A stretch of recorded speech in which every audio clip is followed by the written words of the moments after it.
और इस बीच बड़ी खबर सामने आ रही है। वाराणसी से ड्रेस कोड लागू करने की तैयारी पर आई बड़ी प्रतिक्रिया। सिर्फ कपड़े नहीं, पहचान भी हो भारतीयता की। खादी और स्वदेशी पहनावों को देने की मांग की गई। छात्रों में अनुशासन के साथ संस्कार पर जोर। बड़ी जानकारी, ड्रेस ऐसी हो जो भारत की संस्कृति बनाए। शिक्षा संस्थानों में समानता जरूरी, डॉक्टर नागेंद्र कुमार सिंह ने कहा। इसके साथ ही भारतीय परंपरा से जोड़ने वाला हो ड्रेस कोड। वाराणसी से उठी भारतीय वाली आवाज। बड़ी जानकारी सीधे वाराणसी से। उत्तर प्रदेश में कॉलेज और विश्वविद्यालयों में प्रस्तावित ड्रेस कोड को लेकर चर्चा लगातार तेज होती जा रही है। इस बीच वाराणसी के महात्मा गांधी काशी विद्यापीठ स्थित महामना मदन मोहन मालवीय हिंदी पत्रकारिता संस्थान के निदेशक डॉक्टर नगेंद्र कुमार सिंह ने न्यूज 24 भारत टीवी से खास बातचीत में अपनी प्रतिक्रिया दी। डॉक्टर नागेंद्र कुमार सिंह ने कहा कि वे ड्रेस कोड के पक्ष में है, लेकिन इसके बाद साथ ही भारतीय संस्कृति और परंपरा को भी प्राथमिकता दी जानी चाहिए। उन्होंने कहा कि यदि कॉलेजों और विश्वविद्यालयों में ड्रेस कोड लागू किया जाता है तो उसमें खादी जैसे भारतीय परिधान और स्वदेशी सोच की झलक भी दिखाई देनी चाहिए, ताकि छात्रों में समानता के साथ साथ भारतीय संस्कृति के प्रति जुड़ाव भी मजबूत हो सके। उनका कहना है कि शिक्षा संस्थानों में अनुशासन बेहद जरूरी है, लेकिन ड्रेस कोड ऐसा होना चाहिए जो भारतीयता की पहचान बने। आगे क्या कुछ कहा, देखिए हमारे संवाददाता वंशिका सेठ की खास रिपोर्ट में। प्रदेश में विश्वविद्यालय और महाविद्यालयों में ड्रेस कोड लागू करना जो अनिवार्य होने का जो तैयारी चल रहा है, उसको लेकर जो गवर्नर है हमारी आनंदीबेन पटेल, उन्होंने कहा कि ड्रेस कोड लागू होना बहुत ज़रूरी है, जिसके बाद उच्च शिक्षा मंत्री योगेंद्र जी ने साफ कर दिया है कि इस पर सख्त कार्रवाई होगी जिन्होंने ड्रेस लागू नहीं करना है। तो फिर उसके बाद जो है कि इससे समानता बढ़ेगी विश्वविद्यालयों और महाविद्यालयों के छात्रों में, और पढ़ाई में भी रुझान होगा उनका।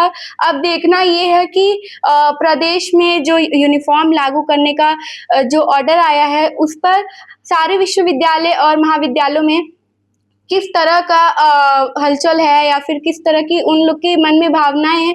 आइए आज हम जानते हैं, बात करके महात्मा गांधी काशी विद्यापीठ के महामना मदन मोहन मालवीय हिंदी पत्रकारिता संस्थान के जो निदेशक हैं उनसे बात करके, जिनका नाम है डॉक्टर नागेंद्र कुमार सिंह। सर, मेरा पहला सवाल ये है कि ये जो ड्रेस लागू करने का ऑर्डर आया है, आप इसको लेकर कितना मतलब परसेंटेज साथ देंगे इस चीज में? नहीं, इसको बेटा देखिए, ड्रेस कोड के तो हम पक्ष में है कि ड्रेस कोड होना चाहिए, लेकिन ड्रेस कोड के पक्ष में हमारा दूसरा पक्ष ये भी रहता है कि ड्रेस कोड किसी भारतीय परिदेश में हो, जैसे खादी का उपयोग होना चाहिए ड्रेस कोड में, नहीं कि ऐसे किसी कंपनी को, प्राइवेट कंपनियों को दे दिया जाएगा तो इससे एक मोनोपोली तैयार होगी, उससे देश का भला नहीं होने वाला है।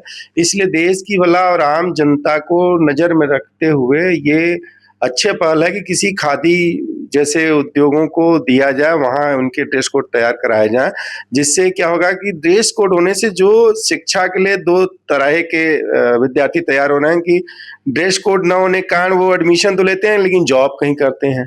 तो जब ड्रेस कोड रहेगा तो वो पहन के जब आएंगे तो उनको होगा कि नहीं मुझे कॉलेज जाना है तो कॉलेज आएंगे, नहीं तो वो भी जॉब करेंगे। इससे क्या होता है कि जो विद्यार्थियों के बीच दो तिराहे का जो संबंध बन रहा है वो दूर होगा, और ड्रेस कोड से होगा कि इस महाविद्यालय या विश्वविद्यालय के जो विद्यार्थी हैं उनमें एक अपनी भावना होगी कि अभी मैं विद्यार्थी हूँ, मुझे अभी सीखना है, क्योंकि ड्रेस कोड होने से उनके सीखने की भावना अलग रहती है। ऐसे होता है कि चलो हम तो जा रहे हैं, घूम के फिर चले आते हैं, लेकिन ड्रेस कोड होगा तो उस भावना से उनकी शिक्षा प्राप्त करने की, उनको सीखने की ललक बनेगी, जिसके कारण मैं समझता हूँ ड्रेस कोड एक अच्छी पहल है। सरकार को इस पर अच्छे ढंग से चलना चाहिए और एक भारतीय जो स्वरूप दिखना चाहिए वैसा ड्रेस कोड लागू करना चाहिए। और सर, हमारा दूसरा सवाल ये है कि जो छात्र अपने आप को हीन समझते हैं, बहुत से छात्र होते हैं जो कि अगर ड्रेस कोड ना लागू हो तो समानता की भावना नहीं रह जाती है। तो वैसे तो ड्रेस कोड में समानता की भावना रहेगी और जो बच्चे उनका मन भी पढ़ाई में लगेगा, तो उसके बाद प्रोफेसर्स भी क्या उनको समान भाव से ही? देखिए बेटा, प्रोफेसर तो कभी विभेद नहीं करता। ये कुछ हमारे यहाँ लगता है कि विदेश के विचार हमारे विश्वविद्यालयों में है, जिसके कारण ये विभेद देखने को मिलता है, लेकिन प्रोफेसर कभी विभेद नहीं करता। वो हमेशा अपने विद्यार्थी को विद्यार्थी के रूप में शिक्षा देता, शिक्षा समान रूप से दी जाती है। ड्रेस कोड होने से जो बच्चों का विभेदीकरण होता है ना, जैसे कोई होता है बहुत हाई रैंक का, जींस पहन लिया, कोई शर्ट पहन लिया, तो उन बच्चों में होता है कि अरे ये तो बहुत बड़े घर का है, हम छोटे घर के हैं। तो ड्रेस कोड होने से क्या होगा कि भाई वो एक समान में दिखेंगे, उनको लगेगा कि नहीं हम भी विद्यार्थी, तो हमारे जैसे आप भी हैं, उनमें जो विभेदीकरण, मैंने पहले बताया ना कि विभेदीकरण समाप्त होगा और एक समभाव से उनमें सबसे बड़ा ड्रेस कोड का लाभ यही होता है कि विद्यार्थी के रूप में आपकी पहचान होगी। जब एक विद्यार्थी के रूप में आपकी पहचान होगी तो आप सिर्फ पढ़ने के विषय में सोचेंगे, अन्य कार्य नहीं करेंगे। जी सर, तो नए सत्र से आपने क्या सोचा? आप भी ड्रेस कोड लागू करेंगे? मेरा देखो बेटा क्या है कि ये एक पॉलिसी मैटर है और इस पॉलिसी जब सरकार तय करेगी तो उसको विश्वविद्यालय की अपनी एक बॉडी होती है, हर विश्वविद्यालय तय करेंगे। तो जब विश्वविद्यालय तय करेगा तो हम उसके एक इकाई के रूप में कार्य करते हैं। तो हमारा निश्चित है कि जब विश्वविद्यालय लागू तो हम भी चलेंगे, हम उससे अलग नहीं हो सकते। जी सर, तो क्या हर डिपार्टमेंट का एक अपना ड्रेस कोड होगा, जैसे पत्रकारिता का अलग और बाकी सबका अलग?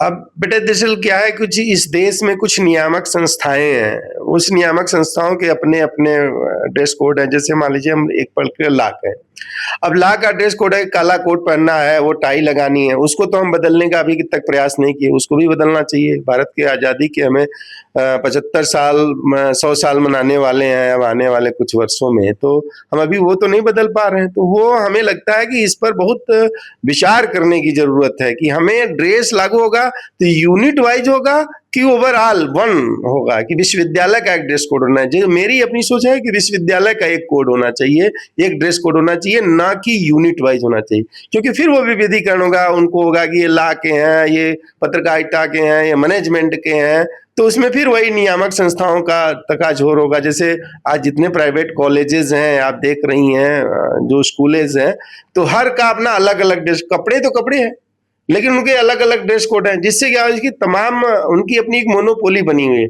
जब एक वो चीज ये होगी कि एक इकाई का होगा तो उसमें मोनोपोली नहीं होता है और सभी को सर सुलभ होना चाहिए। तो मेरा मकसद यही है कि पहले तो यूनिफॉर्म तय हो, कि वो तय होगी सरकार और नियामक संस्थाओं के द्वारा कि क्या होना चाहिए। पहले इस पर तय होगा तब वो बात कॉलेज और यूनिवर्सिटी स्तर पर आएगी। तो सर आपको क्या लगता है कितने बच्चे इस चीज़ को लेकर चलेंगे? जो लोग ड्रेस कोड नहीं यूज़ करेंगे, क्या उनके लिए भी आगे चल के कोई नियम बनेगा? देखो बेटा, जब नियम बनते हैं तो उसको देश एक संविधान से चलता है और व्यक्ति एक व्यवस्था से चलता है। व्यक्ति यदि मनुष्य है तो उसकी मानवता का उसके अंदर गुण होना चाहिए और मानवता के आधार पर देश चलना चाहिए। तो उसी तरह से यदि ड्रेस कोड लागू होगा तो जब ड्रेस कोड लागू हो तो उनको मानना पड़ेगा। वो नहीं कह सकते कि हम नहीं पहन सकते हैं, उससे अलग वो नहीं है। क्योंकि वो जब हमारे विश्वविद्यालय या किसी भी विश्वविद्यालय में पढ़ने जा रहे हैं तो वहाँ की एक व्यवस्था बनाई गई कि इसमें आपको रहना है। तो व्यवस्था में आप छात्र हैं, उस छात्र के एक कंडक्ट है, उस कंडक्ट को आपको फॉलो करना ही पड़ेगा।